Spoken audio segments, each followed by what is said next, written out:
membagikan informasi tentang cara melakukan pemeriksaan pengkajian nyeri dan juga melakukan manajemen nyeri kepada pasien.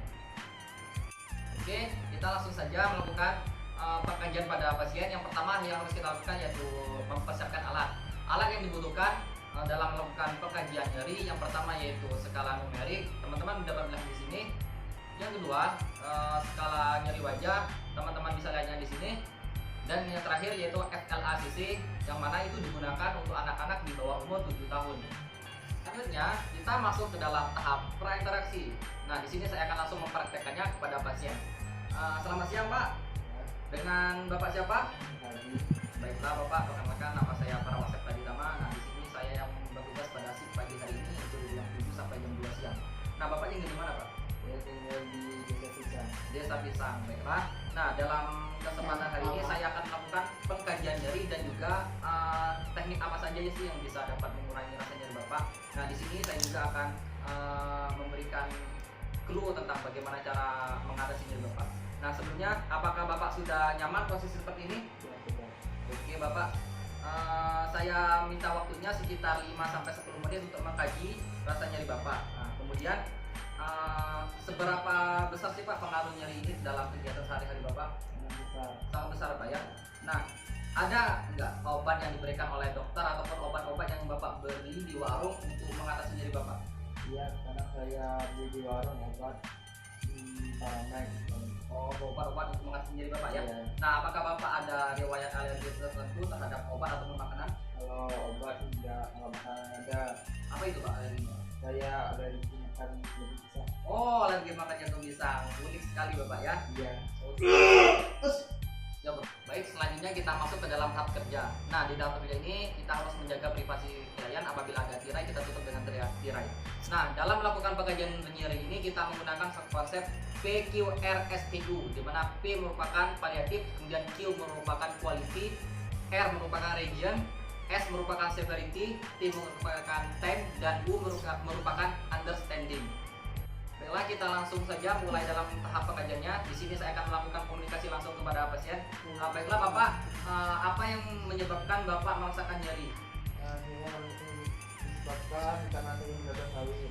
Oh, menurut sawit. Ya. Nyerinya seperti apa ya Pak? Apakah Bapak bisa menggambarkan? Apakah bisa seperti nyerinya seperti tertusuk atau terpukul-pukul? Terpukul-pukul. Ya, di daerah bahu. Oh, di daerah bahu. Di daerah bahu. Iya. Kemudian seberapa kalau Bapak istirahat itu nyerinya masih terasa nggak Pak? Kadang-kadang masih terasa. Itu terjadi pada saat berselang berapa waktu? Maksudnya gini Pak, nyerinya itu terjadi sekitar 1-10 menit atau gimana Pak? Iya, kadang 1-5 menit, kadang juga lebih. Oh, kadang-kadang lebih Pak, tergantung kondisi Bapaknya Iya. juga ya. Nah, apakah Bapak mengetahui bagaimana sih cara Bapak melakukan agar nyeri Bapak itu berkurang? Apakah Bapak melakukan teknik-teknik tertentu atau Bapak hanya mengkonsumsi obat untuk menghindari rasa nyeri Bapak? Ya, saya nggak pernah mengikuti teknik-teknik kan. Cuma saya minum obat. Minum obat aja ya. Nah, baiklah. Nah, di sini kebetulan saya akan mengajari Bapak tentang cara memanajemen nyeri. Gimana sih cara memanajemen nyeri selain menggunakan obat? Nah, selanjutnya kita melakukan manajemen nyeri kepada pasien. Baiklah Bapak, seperti yang saya sebutkan tadi, janji saya bahwasanya saya akan mengajarkan kepada Bapak teknik-teknik manajemen nyeri selain kita menggunakan obat tadi ya Pak. Nah, baiklah, saya meminta kerjasamanya ya Pak ya. Saya akan merubah posisi Bapak miring ke kiri dan miring ke kanan. Tujuannya apa? Agar sirkulasi darah Bapak lebih lancar dan suplai oksigennya lebih banyak ke dalam darah sehingga dapat mengurangi rasa nyeri Bapak. Baiklah, kita langsung mulai saja Pak ya. Saya bantu, kita miring ke kanan Pak. Baiklah. Oke, tahan. Apakah Bapak merasa nyeri Bapak berkurang? Iya. Ya. Baik Pak, langsung ke kanan, ke kiri. Oke. Sudah. Nah, apa yang Bapak rasakan setelah kita melakukan latihan nyeri tadi? Iya. Pokoknya dari di bahu saya Agak berkurang. Nah, selanjutnya kita melakukan latihan dengan cara posisi Bapak, posisi badan Bapak. Nah, ada 2 teknik yang akan saya peragakan kepada Bapak. Yang pertama teknik semi polar dan juga polar. Ya, yang mana teknik semi polar ini yaitu kita melakukan duduk duduk secara 45 derajat dan semi fowler ini 90 derajat. Langsung saja kita mulai Pak ya. Silakan Pak. Oke. Nah, apa yang Bapak rasakan setelah kita melakukan latihan semi fowler tadi?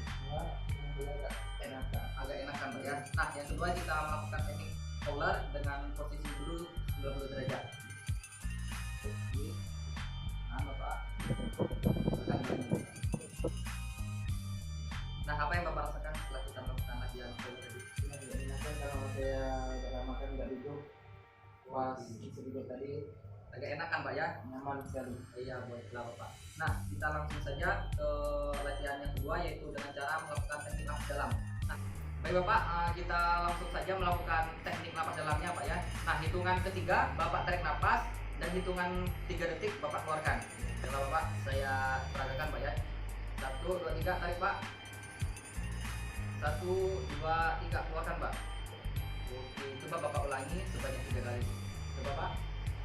1, 2, 3, pas, tarik lagi, keluarkan, tarik lagi, keluarkan. Nah, apa yang Bapak rasakan setelah kita latihan nafas dalam ini? Enak Pak ya? Wah, enak banget itu Pak, benar sekali. Nah, latihan yang selanjutnya yaitu kita akan melakukan teknik distraksi. Nah, teknik distraksi ini saya akan jelaskan Pak ya. Jadi kita itu melakukan pengalihan rasa nyeri Bapak, seperti apakah Bapak melakukan aktivitas membaca koran, melakukan aktivitas ringan ataupun mendengarkan musik. Nah, di sini apa kegiatan yang biasanya Bapak senangi? Saya lebih senang dengan musik-musik jazz. Oh, senang mendengar musik jazz. Nah, itu bisa Bapak terapkan dalam apabila Bapak merasakan nyeri. Nah, Bapak mungkin bisa melakukan mendengarkan musik jazz itu agar Bapak tidak terlalu terfokus kepada nyeri Bapak. Dan yang terakhir yaitu kita melakukan latihan imagery. Jadi Bapak itu membayangkan kegiatan-kegiatan yang membuat Bapak senang, seperti Bapak liburan bersama keluarga, Bapak pergi bermain bersama teman-teman, kumpul sama teman-teman. Nah, jadi tujuan dari teknik imagery ini agar seperti yang tadi, yaitu agar fokus Bapak tidak hanya kepada jari Bapak. Jadi Bapak itu membayangkan seperti sugesti gitu Pak. Nah, mungkin itu saja Pak ya yang dapat saya sampaikan. Apabila Bapak butuh bantuan, silakan hubungi kami di perawat ataupun Bapak bisa menyuruh keluarga Bapak untuk mendatang ke Nus Patient. Baiklah Pak, terima kasih atas kerjasamanya. Selamat siang.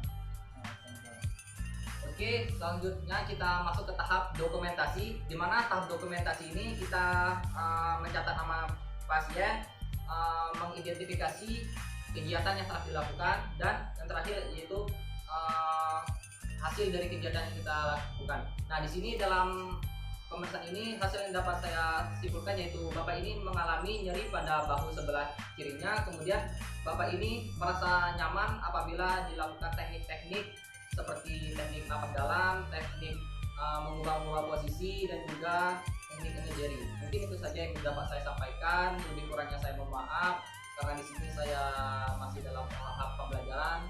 Ya, wabillahi taufiq wal hidayah. Wassalamualaikum warahmatullahi wabarakatuh.